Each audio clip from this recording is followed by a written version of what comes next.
Welcome back, everyone. It's Friday, and that means it's time for our Top 4 in 4 segment, where I count down the top 4 stories of the week in 4 minutes.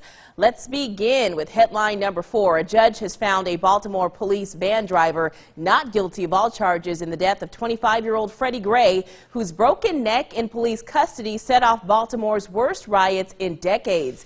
6 officers were charged in Gray's death, but only Officer Cesar Goodson was accused of murder. Gray was fatally injured after officers bound his hands and feet, and Goodson left him unprotected by a seatbelt that prosecutors say would have kept him from slamming into the van's metal walls. Baltimore Circuit Judge Barry Williams delivered his verdict Thursday after hearing 5 days of testimony in the non-jury trial. He found Goodson not guilty of depraved heart, murder, manslaughter, assault, misconduct in office, and reckless endangerment. Protests and rioting after Gray's death on April 19, 2015 set the city on fire, forcing Maryland to bring in the National Guard. The unrest forced the city's mayor to abandon her re-election campaign, and the Department of Justice opened an investigation into the allegations of widespread police abuse.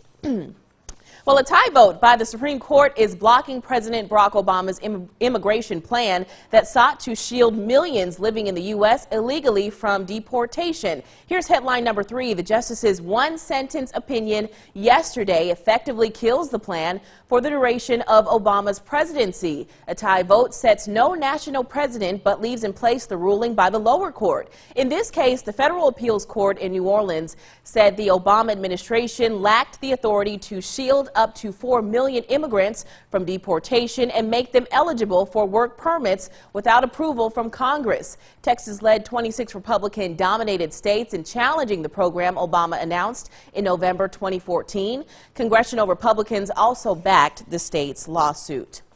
Headline number 2 has to do with bills. Not the bills you pay at the end of the month, but the bills that kept getting rejected on Capitol Hill after Democrats staged a nearly 15-hour filibuster urging the Senate to act on gun control last week. The Senate failed to advance 4 gun measures Monday night. The first, an amendment to increase resources for the National Instant Criminal Background Check System, was voted down 53-47. In the Senate, 60 votes were required to advance each measure. Another bill dealing with expanding background checks for private gun sales failed 44-56. One sponsored by a Democratic senator from California would have banned people on the government's no-fly list from purchasing a gun in the U.S. A Republican proposal on that same topic would have allowed the government to delay a gun sale to a suspected terrorist for 72 hours and require prosecutors to then go to court to permanently block that sale. Well, that measure failed 53-47. Over just the past 5 years, lawmakers have introduced more than 100 gun control proposals in Congress since Gabrielle Giffords and 18 other people were shot in Tucson, Arizona in January 2011. Not one of them has been passed into law, and very few of the proposals even made it to the House or Senate floor. In a CBS News poll released a few days after the Orlando attack, that found that a majority of 57% of Americans think gun laws should be stricter. Which leads me to headline number 1. There's no indication that the Republicans who control the House have budged, but House Democrats are celebrating the end of their extraordinary sit-in on the chamber's floor that lasted more than 24 hours. The protests let them broadcast their demands around the world for gun control votes in the wake of the mass shooting at a Florida nightclub. Democrats have been calling for votes on bills strengthening background checks and barring firearm sales to people on the government's no-fly list. Speaker Paul Ryan called the protest a stunt.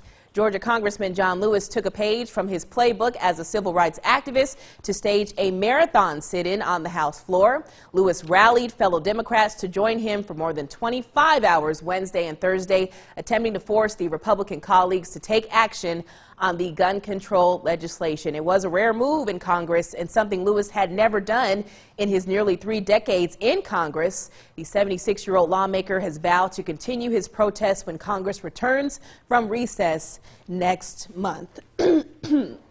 Well, when it comes to bringing you the stories you care about, the only time the Sunrise crew sits down is when we are taking a break. Be sure to join me next week.